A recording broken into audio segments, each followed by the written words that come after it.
শোনো, একটা গল্প মনে পড়ছে। কই এক ভদ্রমহিলার মোটে পোলাপান হয় না। আমা এবার একটু হাসেন। পোলাপান মোটে হয় না। এখন দেখবেন বিয়ের পরে যদি পোলাপান না হয় তা কিরম থাকে না? ওরে কপাল রে। আর পুরুষে প্রথম এই কথাটা বলে না, ওই মেয়ে ছেলেদের মধ্য থেকে শুরু হয়। কি রে দি কি কবে পোলার বউ আনছিস, এখন হয় না কেন? এই শুরু হয়ে গেছে। কিরে হবে তো, আবার বংশ রক্ষা পাবে তো, মানে এরকম একটা প্রবাদ শুরু হয়ে যায়। এটা মায়েরাই শুরু করে। তবে এইখানে যে মায়েরা আসছেন এনরা খুব ভালো, এনরে সব কয় টয় না। কবি গান শুনতে এসছে, ওনাদের খারাপ বলতে পারি কন, এনরা অত্যন্ত ভালো মা।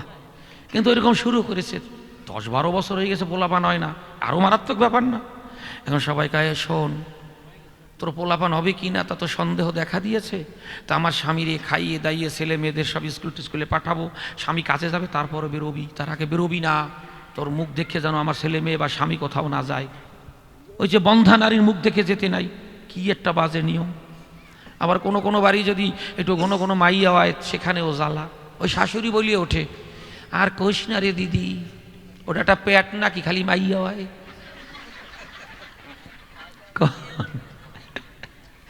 কি জ্বালা, সব জায়গায় ভেজাল।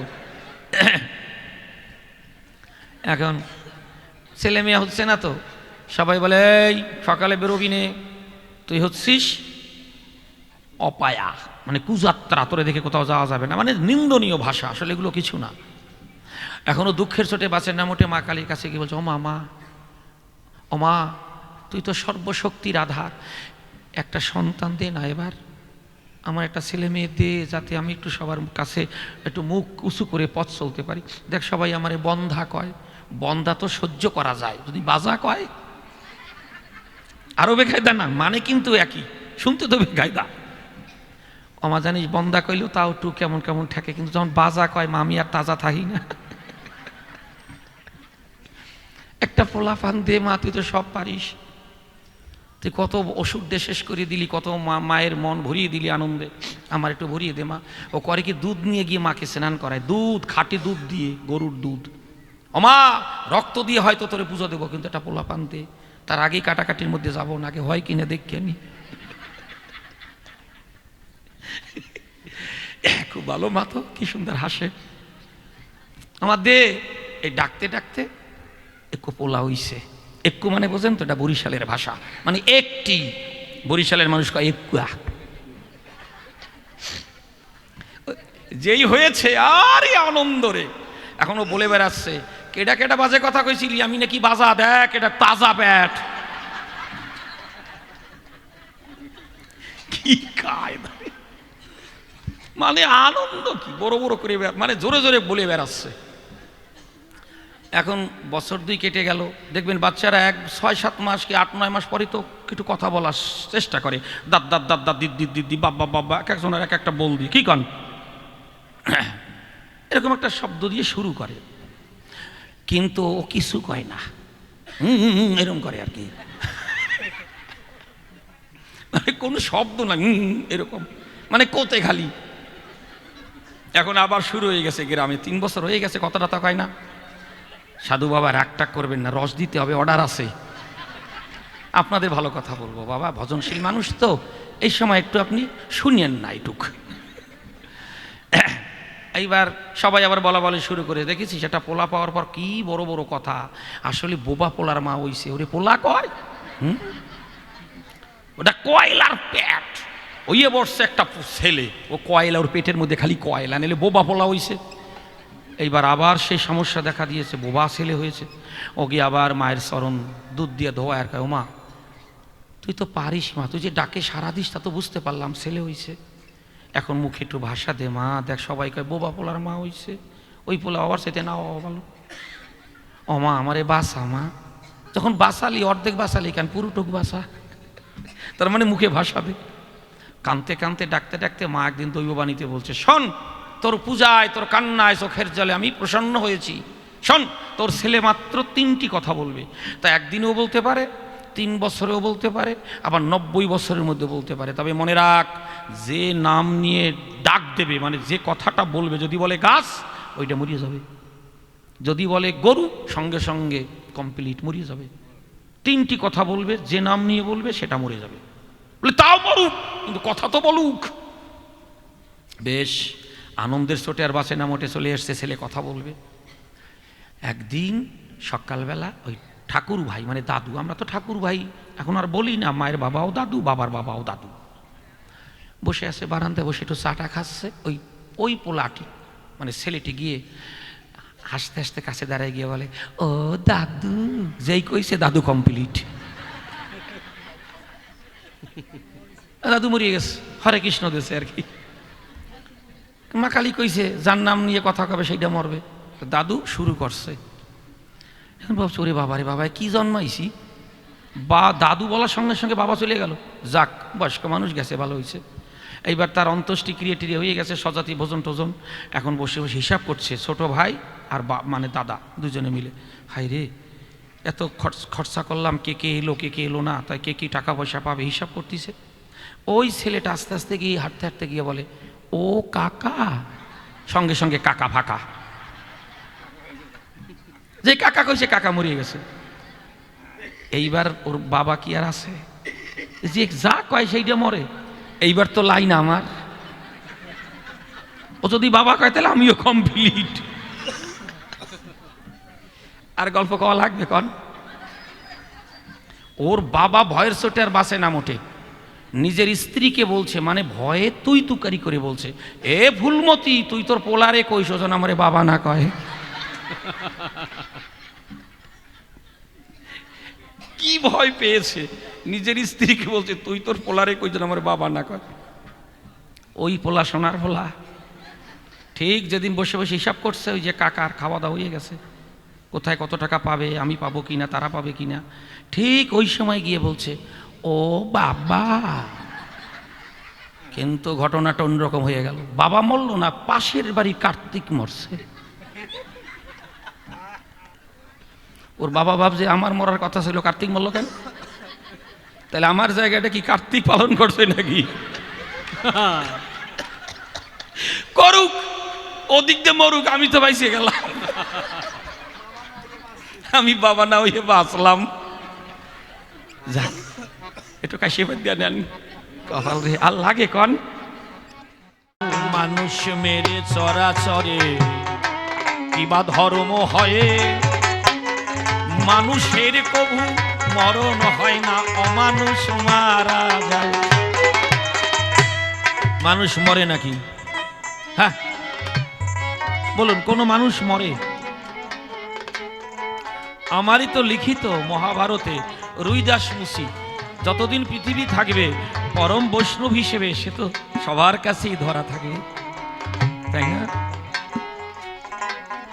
যে শিক্ষাটা পেয়েছিল অর্জুন নিজে পাইনি, তাহলে অত বড় ভক্ত কোনোদিন মরবে? কি বলো তুমি? তাহলে মানুষ মেরে কি ধর্ম হয়? মানুষ কখনো মারা যায় না, অমানুষের মরণ হয়। কত মহামানব জগতে এসেছেন, কেউ মরবে কি? তোমারই গুরুদেবের লেখা যে রামায়ণ, তাতে যে রয়েছে সবরই যেভাবে রামচন্দ্রকে ভালোবেসেছিলেন, তিনি কোনোদিন মরবে কি? অমানুষ মরে। যেমন কখনো কখনো কোনো ফসল সুন্দরভাবে ঘরে আনতে হলে আগাছা নির্মূল করতে হয়, না হয় ফসল ভালো হবে না। ধান গাছে আছে না মা, যারা ধান চাষ করেন দেখবেন একই রকম দেখতে, তাকে বলে শামা ঘাস। ওই ধান গাছের মতোই দেখতে মা, কিন্তু কখন আলাদা করা যায়? যখন তাতে ফুল ফোটে। ধান গাছের তো যখন ফুলে ওঠে তখন বোঝা যায়, আর ওই শামা ঘাস একটা এরকম একটা শীষ বেরিয়ে পরিষ্কার বোঝা যায় যে এটা ধান নয়। তখন কৃষক কি করে? ওটাকে তুলে নিয়ে ধৌত করে গাভী বা গরুকে খাওয়ায়। তেমনি শামা ঘাস তুলে যেমন ধান ভালো করে ঘরে আনা যায়, ভালোভাবে ফসলও পাওয়া যায়, তেমনি অমানুষ কিছুটা নির্মূল হলে এই জগতের সৌন্দর্য রক্ষা পায়। বুঝলে? এই হচ্ছে মূল কারণ। মানুষ মরে না, কখনো মরে না। এই কুরুক্ষেত্রটা হচ্ছে আমার হাইকোর্ট এখানে পেয়েছে যার যার কর্মফলের এক এক ভোট। আমি মহাভারতে কি দিয়েছি ওটাই আমার মূল কথা। মহাভারতে আমি দেখিয়ে দিয়েছি কর্মফলকে এড়ানো যায় না, যাবে না। আপনি লেপের তলায় ঢুকবেন, কর্মফল আপনাকে বেছে নেবে। এই তো এখানে বেশিরভাগই মায়েদের উপস্থিতি। আমি উদাহরণ দিয়ে এই কথাটা বলি। এখনই যদি কোনো মা নিজের সন্তানকে হয়তো নিদ্রিত মানে ঘুমন্ত রেখে এসেছেন, বাচ্চারা তো অনেক সময় ঘুমিয়ে পড়েই, তা ভাবলেন কি ঘুমিয়েছে থাক আমি একটু কবি জ্ঞান শুনে আসি। যদি সে জেগে যায়, জাগতেই পারে, তা জেগে গেল। কোনো বাচ্চা আছে একটা ক্যাডবেরি দিলে থামে, একটা খেলনা দিলে থামে।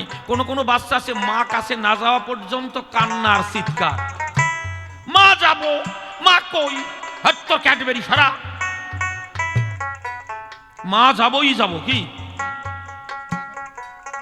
এরকম একটা থাকে কোনো বাচ্চা।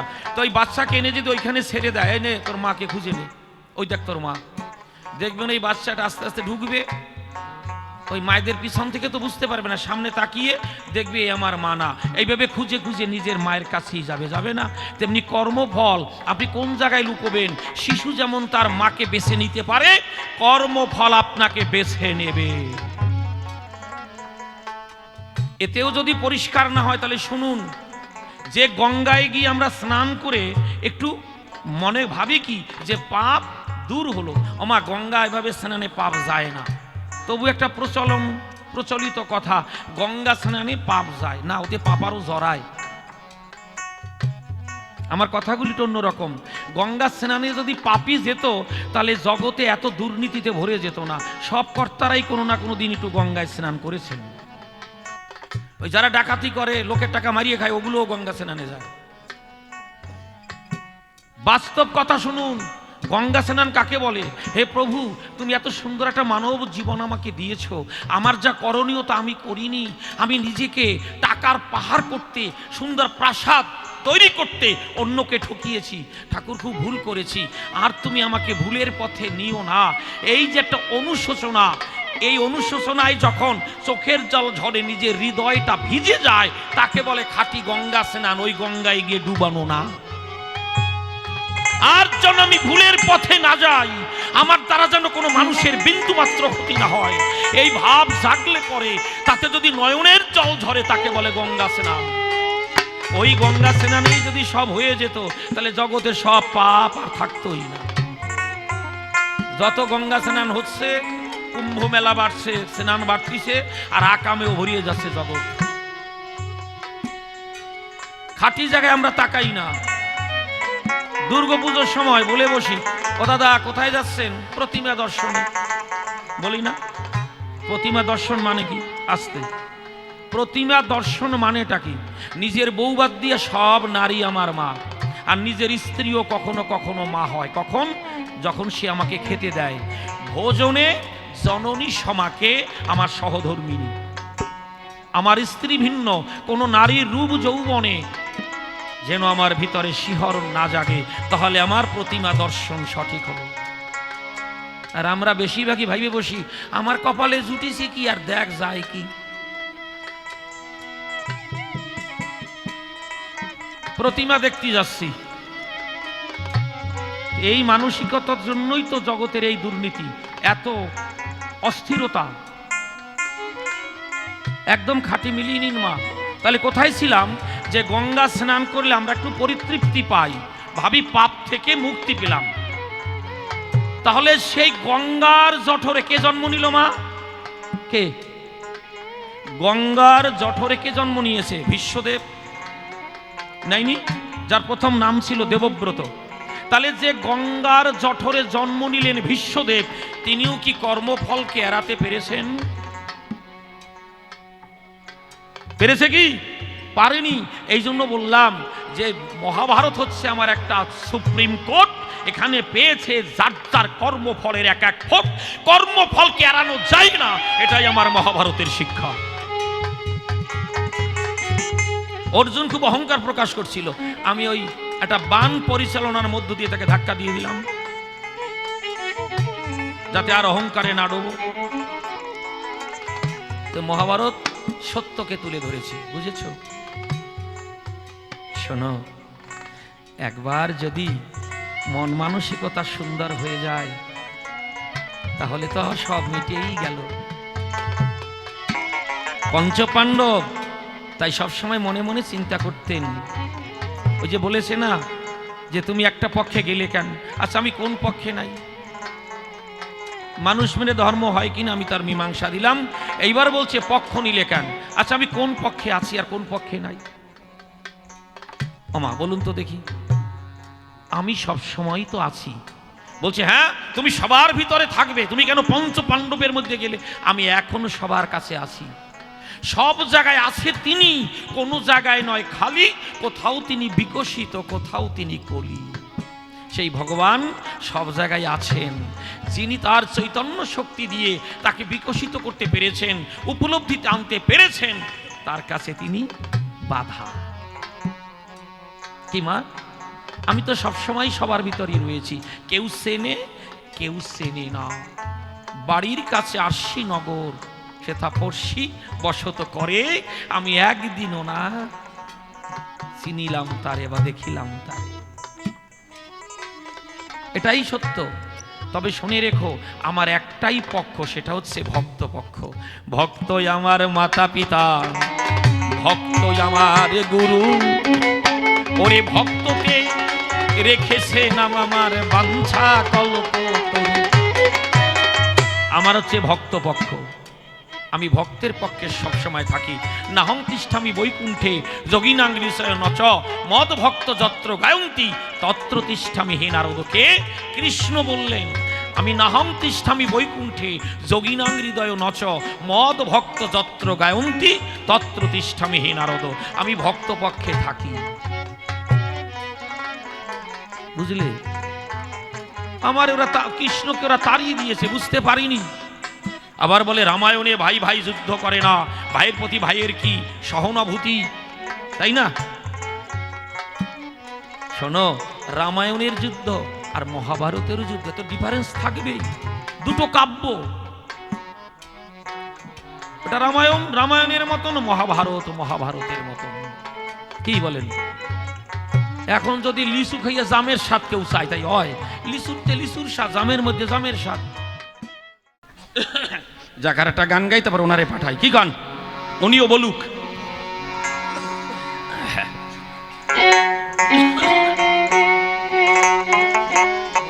ওরে ঘর ভাঙবে তো রাজ না হয় কাল, কাল বৈশাখী ঝড় মে, যে ঘরে তুই আছিস দিন কয়ে।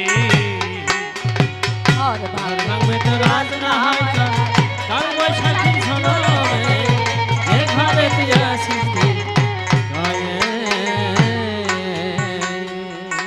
ও তো রং করা ঘর, ও তো রং করা ঘর, গুণে যারা জং ধরালো হবে রে, যে ঘরে তুই আছিস দিন কয়ে। ঘর ভাঙবে তো রাজ না হয় কাল, কাল বৈশাখী ঝড় মে, যে ঘরে তুই আছিস দিন কয়ে।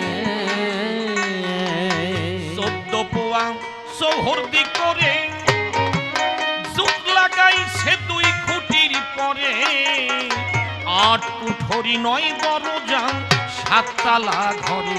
ও সাতারা ঘরে। 14 পোয়া সৌহর্দি করে জুত লাগাইছে 2 খুঁটির পরে, 8 কুঠরি 9 দরজা 7 তালা ঘরে। ও সাতারা ঘরে। ঘরে বসত করলি জনম ভরে, চিনলি না ঘরের মালিক। যে ঘরে তুই আসিস দিন কয়ে। ঘর ভাঙবে তো রাজ না হয় কাল, কাল বৈশাখী ঝড় মে, যে ঘরে তুই আসিস দিন কয়ে। সুখের নেশায় রয়েছিস বিভোর, 2 চোখে তোর মোহ ঘুম ঘোর, 9 দরজায় আটকানো নয় খোলা সকল দোর। খোলা সকল দ্বার। ঘরে প্রহরী একজন মাত্র তোর, প্রহরী একজন মাত্র তোর, চোর ঢুকেছে জন 6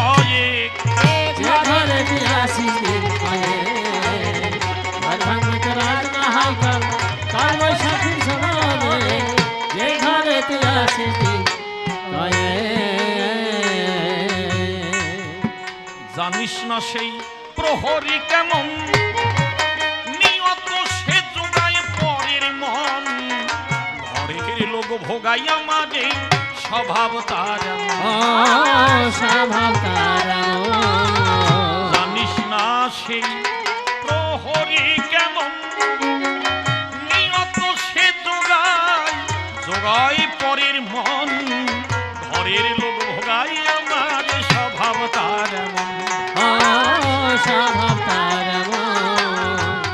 তারে কেমন করে করবি শাসন, কেমন করে করবি শাসন, হারাইছি যে জ্ঞান বিবেক। যে ঘরে তুই আসিস দিন করে, ঘর ভাঙে তো রাত না হয় কাল, কাল বৈশাখীর সময়, যে ঘরে তুই আসিস দিন করে। মণিকাঞ্চন পরিপূর্ণ ঘর, সময় থাকতে তাহার সন্ধান কর, এ ঘর পড়লেই উঠবে না আর দুঃখটির উপর। দুই কোটি মণিকাঞ্চন পরিপূর্ণ ঘর, সময় থাকতে তাহার সন্ধান কর, এ ঘর পড়লেই উঠবে না আর দুঃখটির উপর। দুই কোটির ও তুই কেমন পাবি রে সেই রত্নের আকর, যতন করে কৌশল শেখ। যে ঘরে তুই আসিস দিন করে, ঘর ভাঙে তো রাত না হয় কাল, কাল বৈশাখীর সময়, যে ঘরে তুই আসিস দিন করে। গুরু কৃপা লোভিয়া ভবে, অজানা ঘর জানিবি কবে, প্রহরী হুঁশিয়ার হয়ে পাহারায় রবে।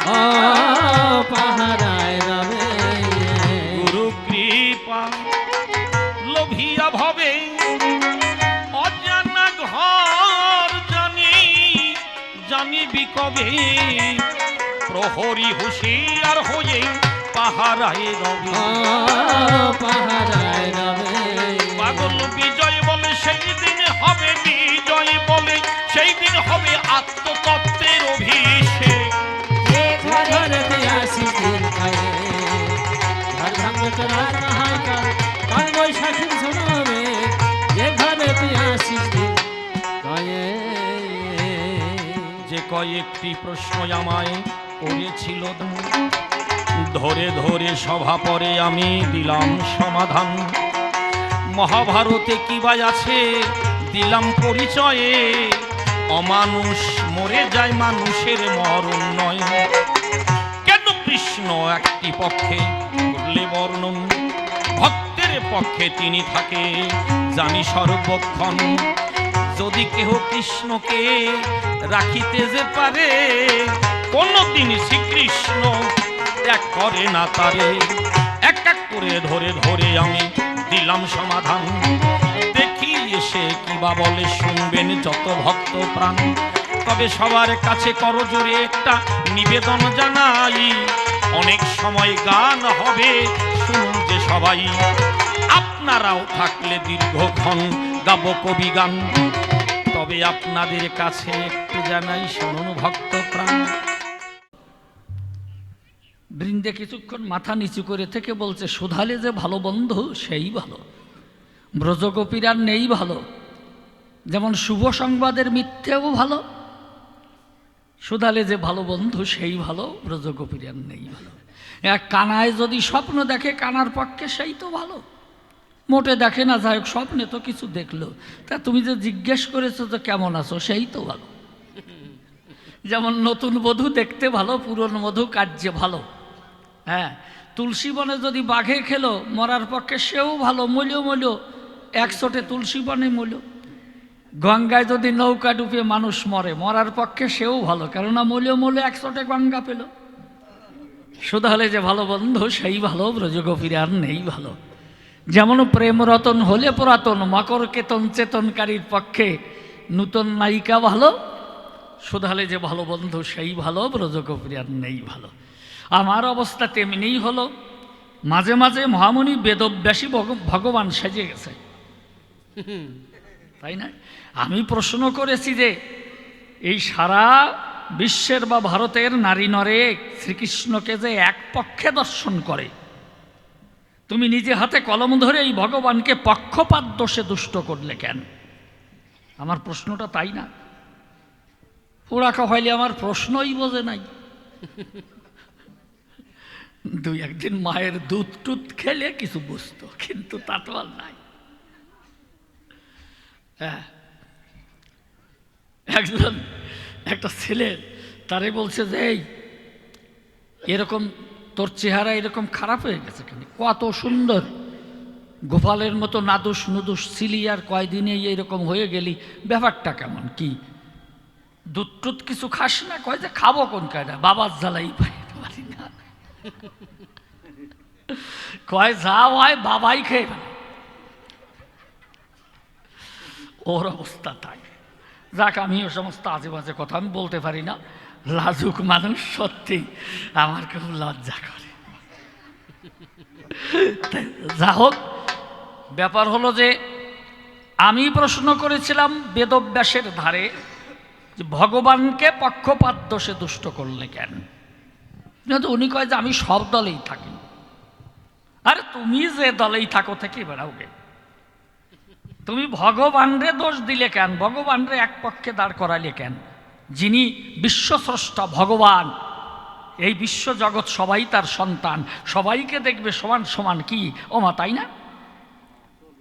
হ্যাঁ, তা কেউ তার কাছে ভালো আর কেউ তার কাছে কালো, এ তো হতে পারে না কখনো। আপনারা আমার কাছে বলুন দেখি, তাই হয় নাকি? যিনি কৃষ্ণ কমলাকি, উনি তো তা বলেন নাই। উনি তো গীতায় পরিষ্কার বললেন, সেই অনিন্দ সুন্দর কানাই, যে সমহং সর্বভূতেষু ন মে দেশস্তি ন প্রিয়।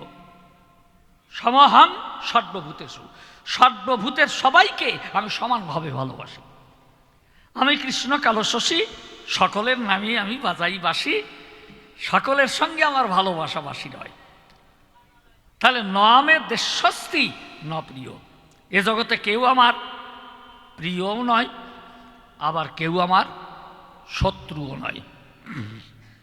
তাহলে দেখলেন, এই জন্য পরিষ্কার লেখা আছে ভাগবতের পাতায়। উনি তো লিখেছেন, বুড়ো মানুষ তো মনে হয় ভুলে গেছে, এখন আর মনে নাই। ন মাতা না পিতা তস্য ন ভ্রাতা না সুতাদয় নাত্মীয় ন পরস্তাতি ন জন্মৈব চ। ভগবান বললেন যে আমার মাও নাই, আমার বাবাও নাই, আমার ভাইও নাই, আমার বন্ধুও নাই, ন ভ্রাতা না সুতাদয়, আমার পুত্রও নাই, নাত্মীয় ন পরস্তাতি, আমার কোনো আত্মীয়ও নাই, আমার কোনো পরও নাই। সামথিং কামস ফ্রম নাথিং, নাই হইতে কিছু হয় তাও নাই। দেখেছেন মা? আর উনি কি করেছেন? আহা, তা তুমি কোন কায়দায় এইভাবে ভগবানকে দোষী সাজালে? একটু দয়া করে বলে দাও। এমনি কি সাধারণভাবে দোষী সাজানো মা? ভগবানকে কলুষিত করেছেন, ভগবানের পূত পবিত্র চরিত্রকে উনি কলঙ্কিত করেছেন। মিথ্যা কথা না। দেখেছেন, রাজা যুধিষ্ঠির যুদ্ধক্ষেত্রে গিয়ে ওই ভগবান কৃষ্ণ বলছেন যুধিষ্ঠিরকে ডাক দিয়ে, দাদা, কেন জানেন? একবার ভগবান কৃষ্ণ একজনকে পাঠায়, কয় যে যাও গিয়ে দ্রোণাচার্যকে বলো যে অশ্বত্থামা হতহতি, মানে তোমার ছেলে অশ্বত্থামা মারা গেছে। দ্রোণাচার্য করে মানা, এই পৃথিবীর কারো কথা আমি বিশ্বাস করব না, স্বয়ং কৃষ্ণ এসে বললেও না,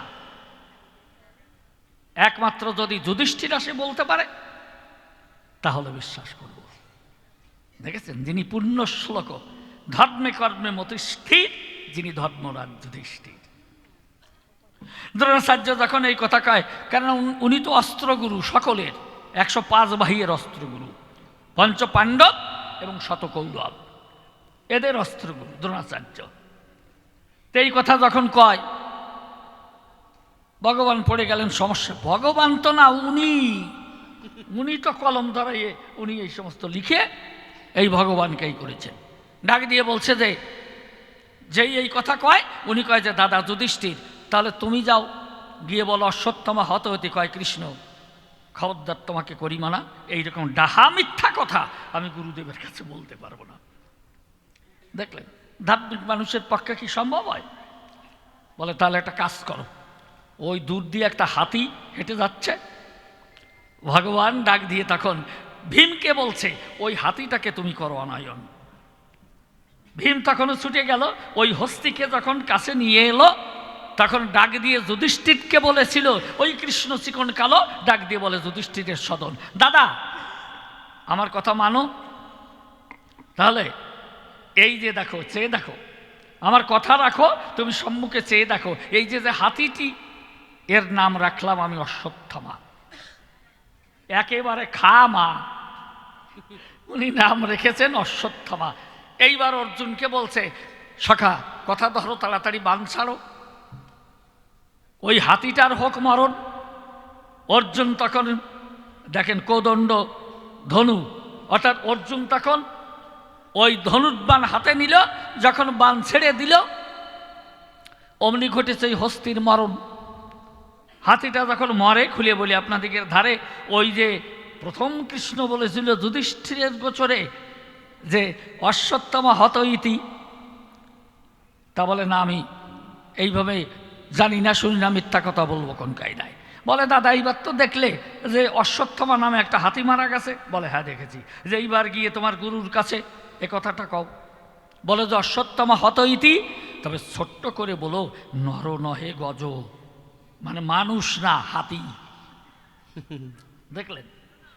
আচ্ছা, ভগবান কখনো এই সমস্ত বলতে পারে? এইরকম মিথ্যা কথা, তাও যিনি পূর্ণ শ্লোক ধর্মরাজ যুধিষ্ঠির, তার এত বড় কলঙ্ক, এত বড় কলঙ্কিত করা কোনো মানুষের পক্ষেই সম্ভব হয় না। হ্যাঁ, এ জীবনে কোনোদিন ধর্মে হয় না, এমনকি বনের পশুরা পর্যন্ত তা বলে না, রাক্ষসও বলে না। দেখেছেন? উনি তাই বলায়। যুধিষ্ঠির যখন গেল, দ্রোণাচার্যকে ডাক দিয়ে বলেছিল, গুরুদেব অশ্বত্থামা হত ইতি, যেই ছোট্ট করে বলেছে নর নহে গজ, এই সময় ওই যে শ্রীকৃষ্ণ পাঞ্চদন্যু শঙ্খ, অমনি ভীম পৌণ্ডক নামক শঙ্খ ইত্যাদি এক একজন যখন এক এক শঙ্খে শঙ্খ নিনাদ করে, খুলে বলে আপনাদিগের গোচরে এই আকাশ বাতাস প্রকম্পিত হয়ে পড়ে, কিচ্ছুই শুনতে পারে না বুড়ো মানুষ, এমনি কানে শোনে না।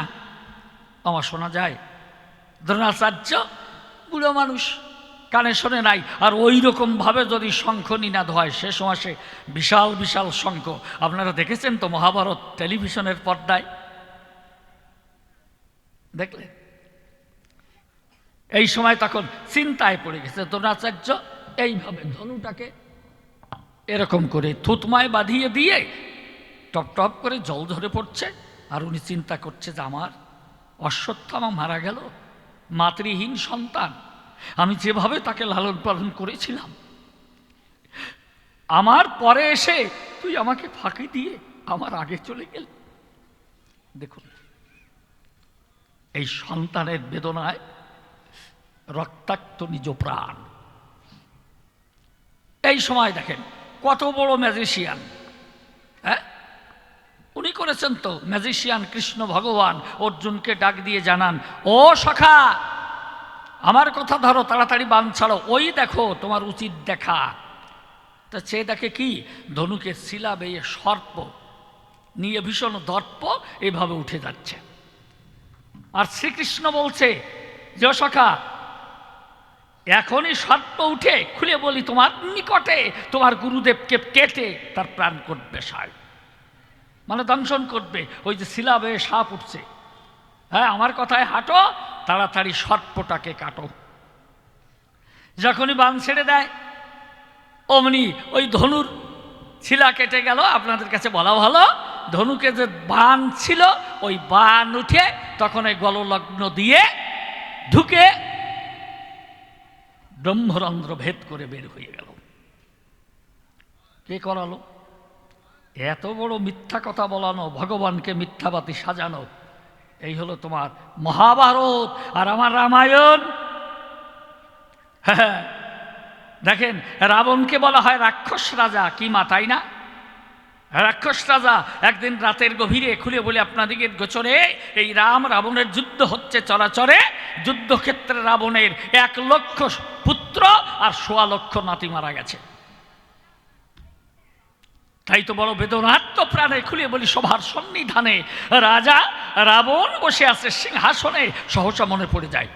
তাই তো চিন্তা করে মনের কাছে, আমার রাজ্যে তো বিদ্যুৎ জিহ্বা আছে, বিদ্যুৎ জিহ্বা ভাস্কর, যা বলবে অবিকল তাই তৈরি করে দেবে সময় নকল।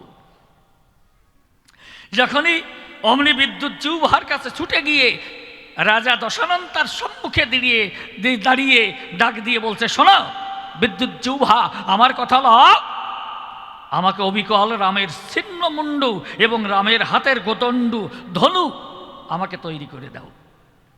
অবিকল বিদ্যুৎ জিহ্বা তৈরি করবে, নকল জিনিস আসলের চেয়েও বেশি ভালো দেখাবে, এইরকম। তা করেছে কি? সত্যি ওই রাতের বেলা, রাত্রি 12টার পরে বিদ্যুৎ জিহ্বা একটা স্বর্ণ থালার পরে শ্রীরামের ছিন্নমুণ্ড, দেখছেন, ছিন্নমুণ্ড ওই থালার পরে রেখে এনে ওই রাবণের হাতে দিয়েছে। তার গলনালি বেয়ে টপ টপ টপ টপ করে রুধির ধারা ঝরে পড়ছে। আরে কোদণ্ড ধনু এনে বলি সভা সন্নিধানে তখন ওই রাজা রাবণের হাতে তুলে দিয়েছে। রাজা রাবণ অট্ট হাসিতে ফেটে পড়েছে। ওই যে এই অট্ট হাসি দেয়, ওই যে অন্তঃপুরে রানী মন্দোদরী ছিল, এই অট্ট হাসি যখন শুনতে পেল তাড়াতাড়ি ছুটে এলো। একই আর রাজা অট্ট হাসি দিয়েছে, তাহলে রাজা কি পাগল হয়ে গেল? এসে উপনীত হয়েছে, দেখতে পায় ওই থালার পরে রামের ছিন্নমুণ্ড আর হাতে কোদণ্ড ধনু। এইবার রানী মন্দোদরী বুঝতে পারে, ও এই জন্যে হাসত। তা উনি একটু আড়ালে দাঁড়িয়ে রয়, আর রাজা রাবণ ওই যে স্বর্ণ থালায় রামের ছিন্নমুণ্ড ধরে আর এই কোদণ্ড ধনু হাতে করে গিয়ে সীতার গোচরে হয়েছে উদয়। কি হলো? রামের ছিন্নমুণ্ড তখন ওই থালা ধরিয়ে তুলে দিয়েছে ওই জগৎলক্ষ্মী সীতার করে, ডাক দিয়ে বলেছে সীতার ধারে রাজা দশানন, যেই চেয়ে দেখো তোমার স্বামীকে আমি মেরে খুলে বলি তোমার গোচরে সেই ছিন্নমুণ্ড তোমাকে উপহার দিবার তরে নিয়ে এসেছি হিতায়। রাজা ওই রানী অবাক, সীতা অবাক হয়ে তাকিয়ে আছে, এও কি সম্ভব? সাধারণ একটা রাক্ষস রাজা, যিনি অনন্ত বিশাল বিশ্ব ব্রহ্মাণ্ডের মালিক, যিনি পরিচালক প্রতিপালক, তাকে কি কেউ মারতে পারে? হ্যাঁ, যার নাম নিলে পরে মানুষ ত্রাণ পারেই চরাচরে, সকল বিপদ দূরে যায়, যিনি বিপদ মারণ মধুসূদন, তার কি কহু হতে পারে মরণ? সীতা কিন্তু চিন্তাযুক্ত হয়ে রয়। রাজা রাবণ বুঝেছে যে ওষুধে কাজ হয়েছে। এইবার কোদণ্ড ধনু এই তুলে দিয়ে বলছে, এই দেখো এই কোদণ্ড ধনু পৃথিবীর পরে আর কারো হাতে তো নাই, এটা তোমার স্বামীর হাতেই ছিল, আমি তোমাকে দিতে এসেছি। তাই যখন কোদণ্ড ধনু সীতার পায়ের কাছে ফেলে দেয়, মাথা নিচু করে, হ্যাঁ মাথা নিচু করে বেদনার অশ্রু টপ টপ টপ টপ করে পড়ছে ঝরে, বিগলিত ধরে যখন এভাবে বয়ে যায়, রাজা রাবণ যখন দেখতে পেল, সহসা আঁখি তুলে মা সীতা তখন রাবণকে ডাক দিয়ে বলেছিল, শোনো রাজা, তোমার এই লঙ্কাপুরী এই অশোককানন মধ্যে আমি জানাই তোমার সান্নিধ্যে আমার আপন বলতে তোর কেহ নাই, তাই আমি তোমাকে সত্য সাক্ষী বলে মানলাম, তোমাকেই আমি সত্য সাক্ষী বলে মানলাম। তুমি বলো যে এটা আমার স্বামীর ছিন্নমুণ্ড, তুমি আমার স্বামীকে মেরে সেই ছিন্নমুণ্ড তুমি উপহার দিতে এসেছ আমারে, বলো তুমি আমার সত্য সাক্ষী, আমার তো আর কেউ তোমার এই লঙ্কাপুরে নাই। এই কথা যখনই বলেছে রাজা চুপ করে দাঁড়িয়ে আছে, রাজার মুখে কোনো ভাষা নাই। ওই যে পেছনে মন্দোদরী লুকিয়েছিল তাড়াতাড়ি ছুটে এলো, এসে রাজা রাবণকে ধাক্কা দিয়ে বলেছিল, ও রাজা বলো, বলো যে ওটা রামের মুণ্ড, বলো। রাজা পিছন থেকে এক পলক চেয়ে ওই যে মন্দোদরীকে দেখতে পেয়ে বলছে, কহিতাম কহিতাম মন্দোদরী কহিতাম, তুমি সীতা হতে যদি মিথ্যা বলতাম নিরবধি, বিধির বিধি করিয়া লঙ্ঘন, সত্য স্বরূপিণী জগত লক্ষ্মী আমাকে মেনেছে সাক্ষী, তাই মিথ্যা কথা রসনায় আর হয় না উচ্চারণ। একটা রাক্ষস রাজা রাবণ মিথ্যা কথা বলতে পারে না, এই আমার রামায়ণের নিদর্শন। ও বাবা, তুমি করলে কি? হ্যাঁ, সত্যি তাই, লেখেই সর্বনাশ করেছে। ভগবান করুক মান করুক, উনি কলম ধরে কাম সারিছে। একটা ছেলে খেতে বইছে, বড় শখ করে বাজারের থেকে ওই মূলো এরকম সাদা সাদা ডকডক করছে, ওই রকম ওই কচি মূলো তাই নিয়ে আসছে। আর হলো একেবারে কেউ চলা চলা পুঁটি, বুঝতেছেন, পুঁটি মাছ, ওই দিয়ে মানে মূলো দিয়ে ওই পুঁটি মাছের তরকারি খাবে। তা সত্যি খেতে বসছে, খেতে বসে দেখে কি যে মূলো গলে নাই, কিন্তু প্রতিনিয়ত রান্নাটা মাই করে। ওই ছেলে কৌশল করে মায়ের কাছে গিয়ে বলে যে, মা তোমার হাতের রান্না কত ভালো খাই, মা তোমার মতো এরকম রান্না স্বর্গেও হয় না মা, পৃথিবীতে আর কেউ পারে না, তুমি প্রতিদিন রান্না করবে। মানে বউকে ভালো রেখে আর কি ওই দায়িত্ব দিয়েছে মাকে। তা প্রত্যেক দিন ওইভাবে ওই করে কি, মা রান্না করে আর ছেলে তাই খায়। আর ওই বউ আর কি ওই আয়না ধরিয়ে, বোঝেন তো, সাজগোজ করে, একবার এদিক ফিরে একবার ওদিক ফিরে চায়, একবার ঠোঁট ব্যাঙাইয়ে ধরে আর একবার চোখ মুখ উল্টোইয়ে কাজল পরে, মানে একটা ভাব ভঙ্গি আলাদা। তা সত্যি তাই, এইরকম ওই দিন আর কি খেতে বসে এখন দেখে যে মূলো গলে নাই, তো ডাক দিয়েছে, মা ও মা। মা তাড়াতাড়ি দৌড়ে ছুটেছে, কি বাবা? কয় যে কি রান্না করিস? হ্যাঁ, এই যে মূলো যে মোটে গলে নাই। কয় বাবা আজকে তো আমি একটু ব্যস্ত ছিলাম, দাদু ভাইকে চান টান করায় দিয়ে ওর অনেক কাপড় চোপড় ছিল, সেইগুলো ধুয়ে পরিষ্কার করে এনেছি, সেই জন্য বৌমাকে বলেছিলাম আজকের রান্নাটা বৌমা করেছে। কেমন হয়েছে বাবা? এইবার আর কি শক্ত মূলো এইভাবে জোর করে আর কি গুঁড়ো করতেছে। থালার পরে কয়েছে, মূলো মা, মূলো একেবারে গলিয়ে তুলো তুলো হয়ে গেছে। কয়েছে মা, মূলো গলিয়ে একেবারে তুলো তুলো হয়ে গেছে, এই কয়ে ভাঙে, আর ওই যেটা পারে না মূলোর সাথে যুদ্ধ করিয়া সেগুলো সব থালার পাশে ফেলায়।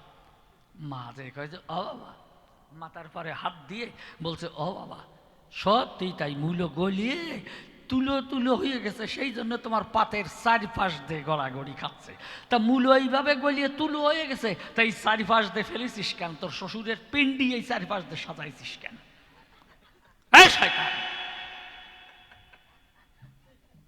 চিন্তা টিন্তা করে, মানে মাথায় তো গজগজে ফিলোসফি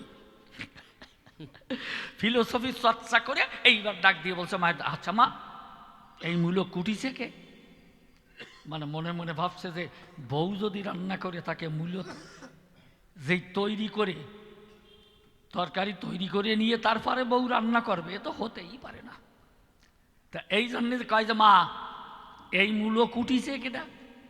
কয় যে, বাবা বৌমা তার রান্না করতে গেলে রান্নাঘরে ঢুকে সব তো আর বৌমা পারে না, আর আমি অত দায়িত্ব দেইও না, মূলোটা আমি কেটে দিয়েছি। কয় তুমি তো কুটিয়েই দফা সারিছে, তার রান্দি আর কত দুঃখী করবে। কয় যে মা এই কুটিয়েই দফা সারিছে, তার রান্না করে কতটুক গলাবে? ওনার অবস্থা হয়েছে তাই, উনি কলম ধরিয়ে মহাভারত লিখেই দফা সারিছে, ভগবান কত সারবে? কোন রকম সারার পরিস্থিতি নাই। তুলনা দিয়ে না বাবা, কেননা আমি আপনাদের কাছে করি বর্ণনা, সত্যি রামায়ণের কোনো তুলনা হয় না। দেখেন না একটা বনের বানর হনুমান, হ্যাঁ সামান্য বনের বানর হনুমান, তাই সারা বিশ্বে তার তুলনা নাই, তার ভক্তির তুলনা নাই, যিনি বুক ছুড়িয়ে রাম সীতার যুগল মূরতি দেখাতে পারে। আমা বলুন দেখি, আমার ধারে বনের বানর যদি এই পারে, তার কি তুলনা হয়? হ্যাঁ, যেদিন প্রভু রামচন্দ্র যখন ওই শক্তি আরাধনা করতে চায়, কেননা যুদ্ধক্ষেত্রে গেলে পরে রামচন্দ্র যত বাণ মারে, রাবণের এক একটা মাথা কেটে মাটিতে পড়ে, আবার জয় শিব শম্ভু বলে ওই চূড়া লাগে গলায়। এরকম যখন হলো, রামচন্দ্র তখন চিন্তা করেছিল, শিবের মত্ত হলো, তখন শিবের সাধনায় ডাক দিয়ে বলে প্রভু রামচন্দ্রের ধারে যে এই রাবণকে নিধন করতে হলে পরে দেবতারা সবাই দৈববাণী করে যে এই রাবণকে নিধন করতে হলে পরে দেবী দহে শত অষ্ট নীলপদ্ম রয়, বলি তোমার সন্নিধি ধানে ওই শত অষ্ট নীলপদ্ম এনে যদি অঞ্জলি দিতে পারো, হ্যাঁ, মহামায়ার পায়। এই কথা যখন বলেছিল, এইবার প্রভু রামচন্দ্র হনুমানকে ডাক দিল, বলে বাবা, দেবী দেহ থেকে শত অষ্ট নীলপদ্ম এনে তুমি দেবে আমায়, পারবে? হনুমান বলছে, প্রভু তুমি কৃপা করলে পরে, খুলে বলি তোমার গোচরে পৃথিবীতে এমন কোনো কর্ম নাই যে হনুমান তা করতে না পারে। জয় রাম বলে ভেসে ভেসে নয়ন জলে শ্রীরামের চরণ তলে যখন ওই প্রণাম দেয়, ওই ধুলি তখন মস্তকে তুলে নিল। জয় রাম ধ্বনি দিয়ে হুঙ্কার দিয়ে তখন হনুমান রওনা হলো। মুহূর্তের মধ্যে 18,000 বৎসরের পথ পাড়ি দিয়ে তখন দেবীদহে পৌঁছে গেল। এ সময় দেখেছেন, দেবীদহে পৌঁছে গেছে। আমি বলি আপনাদিগের কাছে, তাহলে যে দেবীদহে যেতে 18,000 বৎসর পাড়ি পথ, আর ফিরে আসতে 18,000, 36,000 বৎসরের পথ মুহূর্তের মধ্যে পাড়ি দিয়ে হনুমান দেবীদহে গিয়ে শত অষ্ট নীলপদ্ম নিয়ে তখন প্রভু রামচন্দ্রের করে তুলে দেয়। যখন পুরো পূজা আরম্ভ হয়ে গেছে, খুলে বলি আপনাদিগের কাছে, আপনাদেরও ঘরে ফেরার হয়ে গেছে সময়। আমি রামায়ণের এত কথা দেবো আজ বক্তৃতা, কিন্তু নাকি 9টা থেকে 9:30 পরে আর শ্রোতা থাকবে না সভায়। কমিটিও বলেছে কানে কানে বলি আপনাদের সন্নিধানে, তাহলে কি করি? আমি রাম নামের গানে মত্ত হব এ সময়। তবুও যতটুকু পারি সংক্ষেপে বলে যাই আপনাদিগের বরাবরই। যখন এই পূজা আরম্ভ হয়ে যায়, একে একে ষষ্ঠী, সপ্তমী, অষ্টমী, নবমী পূজা সমাহিত হলো। দশমী পূজা যখন এলো, দেখে ফুল একটা কম পড়ে যায়। প্রভু রামচন্দ্র ডেকে বলে হনুমানের ধারে, হনুমান রে, ফুল গাছে একটা কম পড়ে, তুই আমার কথা নিবি তাড়াতাড়ি দেবীদহে থেকে। আমি বলি আজ তোকে আর একটা এই পদ্ম ফুল এনে তুই আমার কাছে দিবি। হনুমান বলে, প্রভু তা তো সম্ভব নয়। বলে কেন? যে আমি জানাই তোমার কাছাকাছি একে একে শত অষ্ট নীলপদ্ম পরিগণনা করে আমি তোমার হাতে দিয়েছি। রামচন্দ্র ডাক দিয়ে জানাই, হনু রে, তোর এত বড় অভিমান? হ্যাঁ। হনু বলে, প্রভু এ আমার অভিমান নয়। ও প্রভু, এ আমার অভিমান নয়। কেননা তুমি আমার মধ্যে থেকে ফুল গণনা করে দিয়েছ আমাকে, তা তোমার গণনায় ভুল হতে পারে। হনুমান তা বিশ্বাস করে না দুনিয়ায়। পদ্ম ফুল সরোবরে প্রস্ফুটিত না হয়ে পদ্মত শৃঙ্গে প্রস্ফুটিত হতে পারে। সূর্য পূর্ব দিগন্ত উদিত না হয়ে পশ্চিম দিগন্ত উদিত হতে পারে, কিন্তু তোমার গণনায় ভুল হতে পারে। হনুমান তার জীবনে বিশ্বাস করে না। এ সময় যখনই এই কথা বলেছিল, রামচন্দ্র বলতে লাগলো, হনুরে, যে রাম তোর মধ্যে থেকে ফুল গণনা করে দিয়েছে তোকে, আর সেই রাম যে আজ তোর সম্মুখে আমি আসি দণ্ডায়মান, তোর কাছে করিবর্তনা, তুই আমায় মানিস না? হনুমান ডাক দিয়ে বলে রামের সন্নিধান, বলছে, প্রভু তোমায় করি মানা, তুমি আমার সে রাম না। বলি তোমার কাছে আমার অন্তর মন্দিরে আমার সাধনার প্রারব্ধ ধন যে যতনে যুগল মূর্তিতে আছে, প্রভু তুমি আমার সে রাম নয়। আমি খুলে বলি, তোমার বকে বিনা সাধনায় তোমাকে যক্ষ রক্ষ কিন্নর আদি দেবদেবতা পশু পক্ষী কীটপতঙ্গ সকলেই দেখে। আমার হৃদয়ের রামকে কেউ দেখতে পারে না, বসু হয়। অর্থাৎ তুমি আমার সে রাম নয়। রামচন্দ্র ডেকে বলে হনুর কাছে, হনুমান রে, তোর মধ্যে যে হনুমান আছে দেখাতে পারিস আমায়? হনুমান করে বর্ণনা, প্রভু কেন পারব না? সকল অহংকার করে চূর্ণ, রখ দ্বারা বক্ষ করে বিদীর্ণ। হনুমান যখন সম্মুখে দাঁড়ায়, এই রাম সে দেখতে পারে হনুমানের প্রতিটি পাঞ্জরে পাঞ্জরে রাম সীতার যুগল মূরতি আকার হয়। এই রাম নিয়ে ঢলে পড়েছে তখন ওই রামের পায়।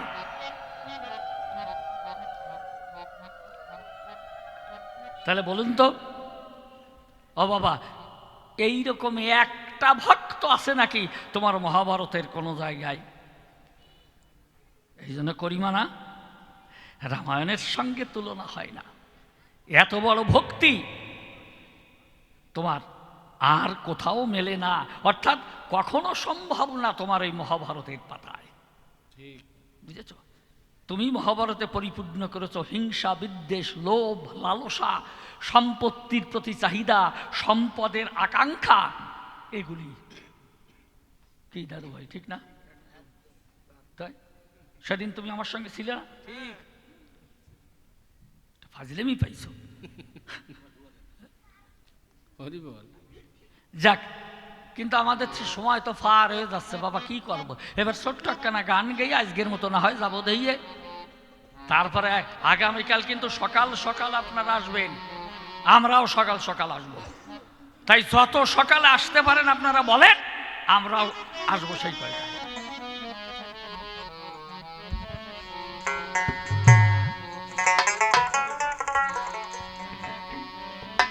তোমাকে যে পাবো দয়াল সে আশা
ধর্মের বলি কর্মের বেলায় ফাঁক, বাহিরে মোর জাহির যেমন ভিতরে আরে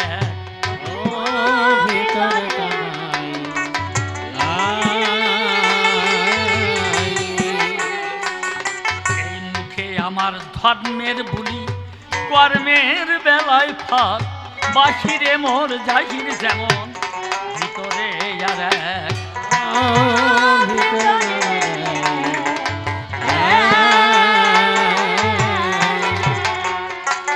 আমার মন মুখের ওই ভীষণ ফারা, আমার মন মুখের ওই ভীষণ ফারা, জাগবা মুখের ওই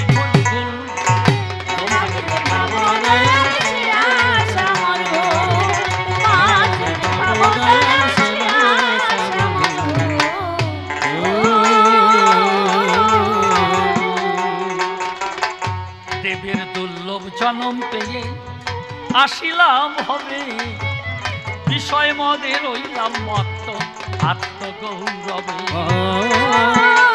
আত্মগৌরবে।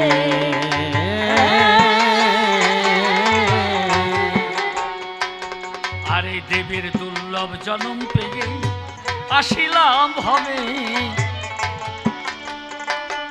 ওরে বিষয় মদে রইলাম মত্ত আত্মগৌরবে আত্মগৌরবে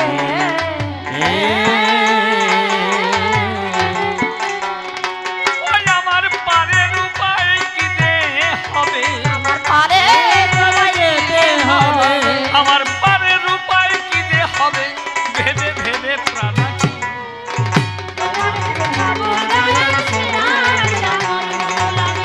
আমার যে পাবো দয়াল সে আশা বন্ধু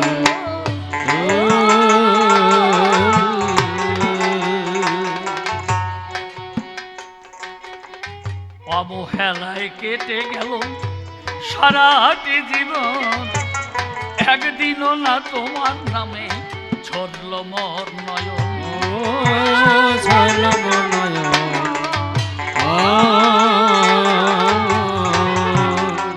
ও কেবল অবহেলায় কেটে গেল সারাটি জীবন, একদিনও না তোমার নামে ঝরল মোর নয়ন। ছলম নয়ন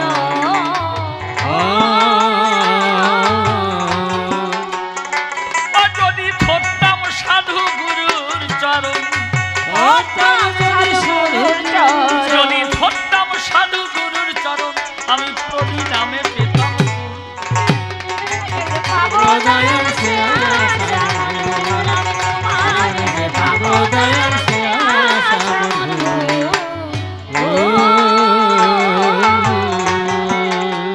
অধম নিশি বলে করলাম শুধু অপরাধ জমা, তুমি নাকি পরম দয়াল, দয়ার নাই সীমা। দয়ার নাই সীমা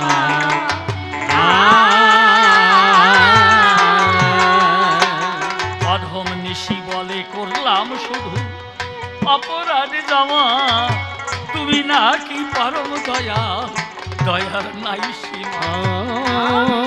দয়ার নাই সীমা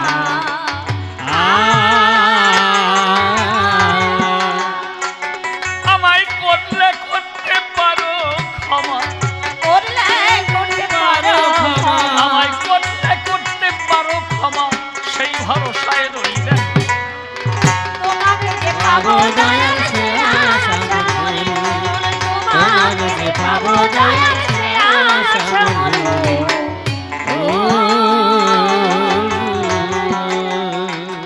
একদিন লক্ষণ গিয়ে রাবণের অন্তঃপুরে ধায়, যেয়ে দেখে রাবণের গোপন পূজা হয়। ঝাড়ি হাতে রাবণ যখন ওই ফুল বাগানে গেল, চোখের জলে ফুলেদের কাছে নিবেদন করে। রাবণ ফুলের ঝাড়ি হাতে করে গিয়ে ফুল বাগানের ভিতরে ফুলেদের কাছে নিবেদন করে বলছে, ওরে ফুলকপি, তোরা স্বর্গে বাস করেছিলি, আমি তোদের এনে অতি সযতনে চোখের জলে সিক্ত করে আমি তোদের রোপণ করেছি, বড় করেছি, তোদের ফুটিয়ে তুলেছি। তাই যদি তোরা আমার মাতৃপূজার সাথী কেউ হতে চাস, নিজেরা আমার ঝাড়ির মধ্যে ছড়ে পড়বি, আমি তোদের অঙ্গে ব্যথা দিয়ে আমি বৃত্তচ্যুত করে নেব না। চেয়ে দেখেন রাবণ কত বড় সাধু, তাই ঝাড়ি ধরে দাঁড়িয়ে আছে, আর দর দর বিগলিত ধরে ব্যথার অশ্রু পড়ছে ঝরে, আর অধরে জয় রাম করে ধরে তুলছে। ফুলেদের মধ্যে একটা আলোড়ন সৃষ্টি হয়ে গেছে, ফুলেরা হাসতে হাসতে নাচতে নাচতে সবাই নিজেরা বৃন্তচ্যুত হয়ে হয়ে ওই রাবণের ঝাড়ি খুলে দিয়েছে। ঝাড়ি হাতে রাবণ রাজা অন্তঃপুরে এলো, লক্ষণ কিন্তু পিছন থেকে অনুসরণ করিল। চেয়ে দেখে ঝাড়ি হাতে রাবণ মন্দিরেতে যায়, অবাক হইয়া লক্ষণ তথায় চেয়ে দেখতে পায়। আজ ঝাড়ি হাতে যখনই রাবণ ভিতরে প্রবেশ করেছে, উকি মেরে লক্ষণ চেয়ে দেখতে পারে ওখানে জগৎলক্ষ্মী মা সীতা মূর্তি প্রতিষ্ঠিত। চমকে উঠেছে লক্ষণে, কি মা সীতা তো অশোক কাননে বন্দী ছিল, রাবণ তাকে এই মন্দিরে এনে প্রতিষ্ঠা করেছে, এই স্বর্ণ মন্দিরে। যাক, সেটাও ভালো। দেখে রাবণ গিয়ে ওই স্বর্ণ ঝাড়ি থেকে পুষ্পগুলি তুলে তুলে ভেসে ভেসে নয়ন জলে, সেই নয়ন জল সিক্ত করে করে একা একটা করে ওই পুষ্প মায়ের চরণে অঞ্জলি দান করছে। মা সীতার পাদপদ্মে ওই পুষ্পাঞ্জলি থরে থরে সাজিয়ে দিয়েছে। তা প্রত্যেকটা পুষ্প ধরে ধরে নিজের আঁখি জল সিক্ত করে ওই পুষ্প মা সীতার চরণ পরে দিচ্ছে। লক্ষণ অবাক হয়ে দাঁড়িয়েছে, একই সেই রাবণ আজ যোগী বেশে মায়ের পূজা করছে। সন্তুষ্ট হয়ে মা সীতা যখন মঙ্গল হস্ত বাড়াইয়ে রাবণের মস্তকে তুলে দিতে চায়, যখনই সীতা হাত বাড়াইয়ে আশীর্বাদ করতে চায়, রাবণের মাথায় খাপ করে রাবণ সীতার হাতখানা ধরে হাউ হাউ করে কেঁদে চরণ পরে পড়ে বলেছে, মা তোর ওই অবহায় হস্ত তুই আমার মাথায় দিস না মা, তাহলে যে আমি অমর হয়ে যাব। আমি অমর হয়ে গেলে পরে প্রভু আমার এই রক্ষকগুলো উদ্ধারের করে আমার এই লঙ্কা পুজো আসবে না কখন। তাই তো আমি তোকে চেরিগল দিয়ে আঘাত করেছি, তোকে কত ব্যথা দিয়েছি মা, তুই আমাকে ক্ষমা করে দে। লক্ষণ অবাক হয়ে তাকিয়ে আছে, নিজের অস্তিত্ব ভুলে গেছে। রাজা রাবণের পূজা শেষ হয়ে গেছে, ওই ঝাড়িতে যে কটি ফুল বাকি আছে তাই নিয়ে ফিরে আসছে। কাছাকাছি এলে রাবণ তাড়াতাড়ি নিজের মাথাটা টেনে সরিয়ে নিয়েছে। রাবণ বলছে, কে কষ্ট, কে ওখানে? তড়িৎ গতিতে হেঁটে এসে খুলে বলি আপনাদিকের পাশে সে দেখে শেষে লক্ষণ দাঁড়িয়ে আছে। রাবণ বলেছে, দাঁড়াও, এক পা সরবে না। লক্ষণ পাথর প্রতিমা সম দাঁড়িয়ে আছে। রাজা রাবণ বলছে, কে তুমি? লক্ষণ বলে, আমি সৌমিত্রী। রাবণ করেছে মানা, তুমি সৌমিত্রী না, তুমি লক্ষণ। আমার প্রভু আসবে, তুমি তার পূর্ব লক্ষণ। লক্ষণ, তুমিও তো আমার প্রভুর অংশ। একবার দাঁড়াও, আমার ঝাড়িতে যে কটা পুষ্প বাকি আছে আমি সেই পুষ্পাঞ্জলি আজ তোমার শ্রীপাদ পদ্মে ধরে দেব।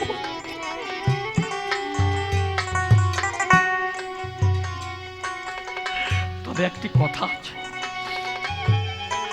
প্রতিজ্ঞা করে ত্রিসত্য অঙ্গীকার করে তুমি বলো লক্ষণ যে আমার এই গোপন পূজার কথা,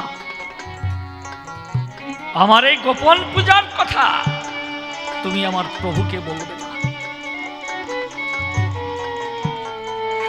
তাহলে জীবনও আমার উদ্ধার হবে না লক্ষণ।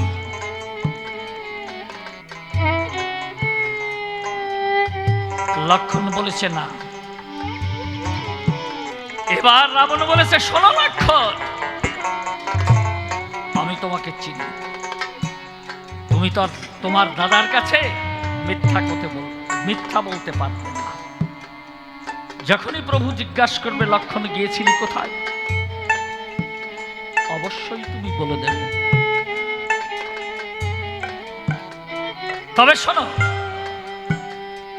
আমার প্রভুকে আমার গোপন পূজার কথা বললে পরে আমি অভিসম্পাদ করলাম তোমারে, তুমি শক্তিশালী পড়ে এই জীবন হারাবে। তাই তো লক্ষণের শক্তিশালী হয়েছিল।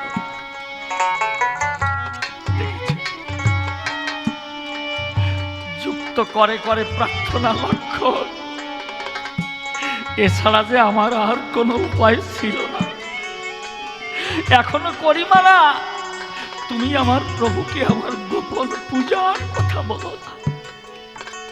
এই নিবেদন রইল তোমার রাঙা পাল। দেখেছেন, যে রাবণ রামের সঙ্গে যুদ্ধ হচ্ছে, যে রাম রাবণকে বিনাশ করতে এসেছে, যে সীতাকে হরণ করে তার অশোক কাননে পূর্ণ করে চেরিগণ দ্বারা তার অঙ্গে আঘাত করাচ্ছে, বেত্রাঘাত করছে,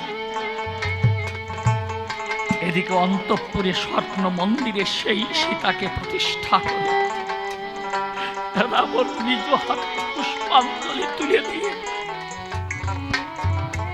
অভয়া বরপ্রদ হস্তখানি তার মস্তকে দিতে গেছে, তবুও খপ করে ধরে ডাক দিয়ে বলেছে, সীতার গোচর মা, ওই ওই আমার হস্ত তুমি আমার মস্তকে তুলে দিও না মা, তাহলে যে আমি অমর হয়ে যাব, তাহলে যে আমার রক্ষক উদ্ধার হবে না মা। ঢলে পড়েছে সীতার প্রাণ। ও বাবা, এই হলো রামায়ণ।